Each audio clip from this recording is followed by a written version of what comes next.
Hey everybody, it's J Mac from Str8 Talk. We're down here at the rally at Queen's Park for healthcare, and I'm with one of the MPPs, who's actually the LGBT critic, which is convenient for us, but we're going to have a quick talk. I'll let you introduce yourself. Hello, I'm Terence Kernahan, MPP for London North Centre, and as you said, I'm the NDP critic for LGBTQ+ issues. So we found the right person for us. Most definitely. One of the biggest challenges we find as the public is how do we support the opposition when we have a majority government? We know that the government is not immune to criticism, and so look at Bill 66. Schedule 10 they had to pull back, developing the green belt, removing clean water protections, and the public were loud, they were organized, and the government had to step back from that. Perfect. So Chris, we're all down here at this rally. We're all worried about cuts. Yep. What's some of the biggest things, the changes that everybody's really fearing? Well, obviously, you know what, the Ford government did not campaign on the privatizing of our healthcare system. The Ford government did not campaign on cutting our education system. It seems like every other day there's another surprise coming out of this government. We value our public healthcare system. That's something that's entrenched in our society here in the province of Ontario. We're not going to allow this government to cut and slash our public healthcare system. So, you know, this is probably the 6th time we've been on the front lawns of Queen's Park since this new government was elected, and we're not going away. We're going to remind this government this was not what the Ontario people wanted for. This is not what the Ontario people voted for, and he needs to get his hands off our public healthcare system. He needs to get his hands off our education system. He talks about wanting to fix hallway medicine. The way to fix hallway medicine is invest in our healthcare system, invest in our education system, give our young people the best future they possibly can. So I'm still at Queen's Park. We're still following through. So that was the leader of the Ontario Federation of Labour, Chris Buckley.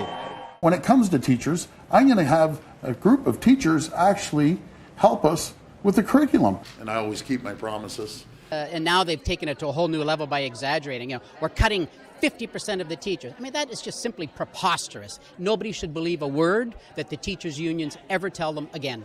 So one of the things that they're saying that there's no job losses, but I know in North Bay, they got 121 redundancy notice now. Now, what does that tell you about job losses?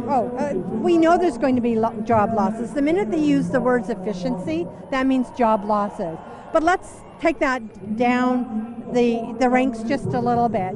So we're going to lose teachers. Let's talk about teachers right now. They're going to lose teachers because they're going to increase class sizes. So we need fewer teachers. They say it's going to be done by attrition. We know that's not going to happen. We're going to lose more teachers.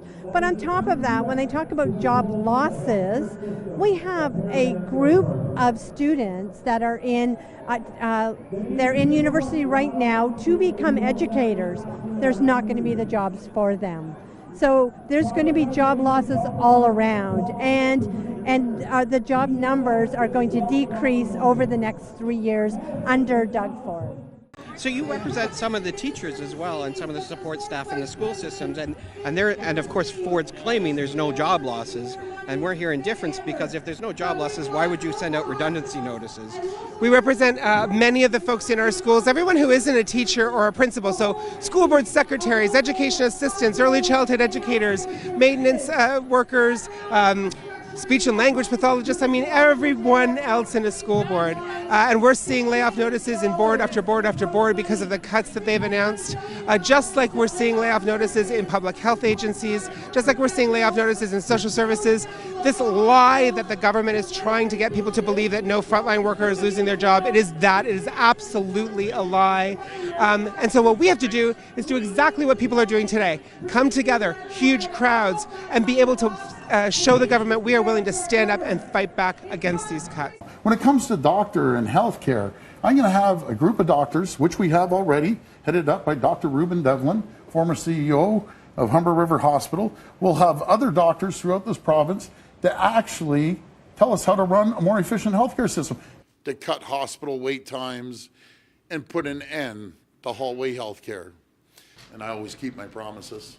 So one of the things that happened is there's been a bunch of restructuring of the paramedic services, but a lot of people don't actually understand what's actually happening with that. Maybe you can kind of explain that and what the dangers are around that. Yeah, so with the restructuring, so currently there's 52 land ambulance services in the province of Ontario. They want to restructure that down to 10. So what that means is that currently the upper tier municipality that operates the paramedic services for each municipality has complete control over that, right? They pay 50% of the funding for the service. The province kicks in the other 50% of the funding, right? So the service itself, the municipality sets the response time standards, able to set their staffing needs based on their geography, their demographics, and their call volume. They also set the response times based on the Ministry of Health and Long-Term Care standards for their community. So by taking this down to, going down from the 52 to 10, the municipalities lose control of that. So they won't be able to control what type of response times they have in their community, the number of available vehicles in their community. So that raises a concern to us as, is there going to be enough vehicles, ambulances with paramedics able to respond to the needs of the community? So does that mean they're going to start trying to transfer the jobs of paramedics onto like fire departments?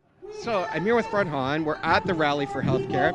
Let's not just talk about nurses losing their jobs or stuff. What about the other support workers? Let's talk a little bit about them. How does this affect them, all these cuts that are actually happening? Well, the restructuring bill that the Conservatives have passed allow them, in merging hospitals and entities, to contract out huge swaths of work. Things like cleaning and sanitizing of hospitals. And this is a huge concern for every Ontarian, because we know that as private companies that pay workers way less money, have way less quality standards, what that means is that the quality of cleaning in our hospitals goes down. What that means is that infections go up. It means the contracting out of food services. It means the contracting out of laundry.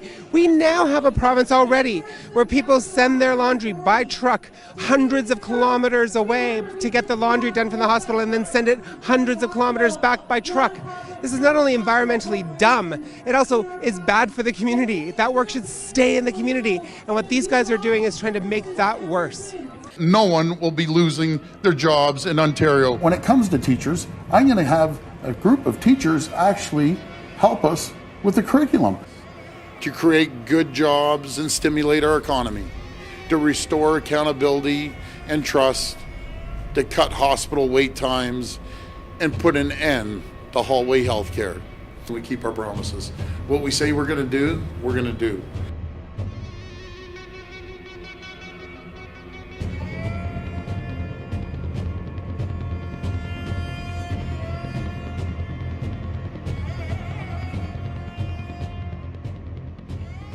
Seems to be an ongoing theme is the Ford government keeps claiming that they're consulting people. No, but we can't find anybody they've consulted. You know, the consultation process is an absolute joke, and I'll tell you why.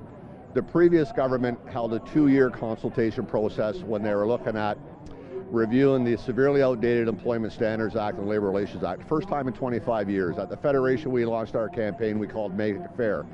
We lobbied government for in excess of 12 to 18 months on what we want to see. That was truly consultation.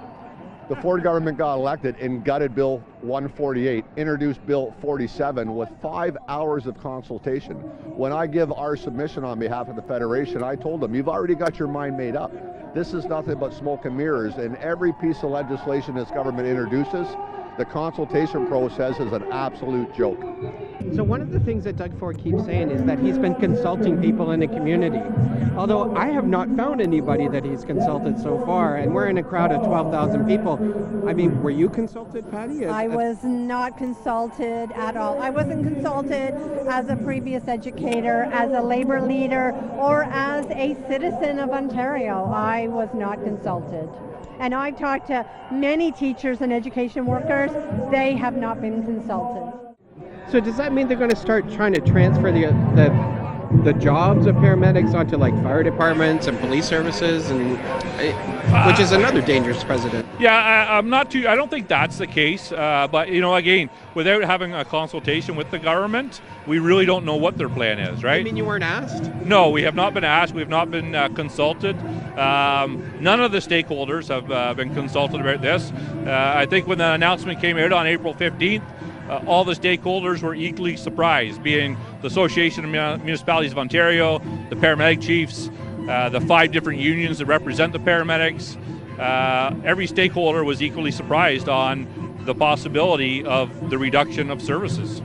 Were you consulted? Because Fred Doug Ford is actually saying he's consulted people in the community, but we can't seem to find anybody. And I was wondering if, Fred, were you actually consulted on any of these or the new budget? There were no consultations in terms of, like they're talking about merging public health agencies. There was no consultation with public health workers. They were talking about merging ambulance services. There was no consultation with ambulance workers.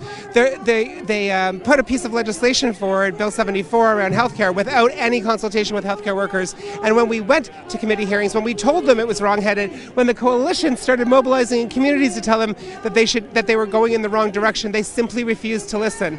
But they're going to need to listen, because rallies like this are growing, because opposition is growing across communities, because people care about their healthcare system, they care about their education system, they care about the public services in their communities. And the people of Ontario, no one voted for this. No one voted for this.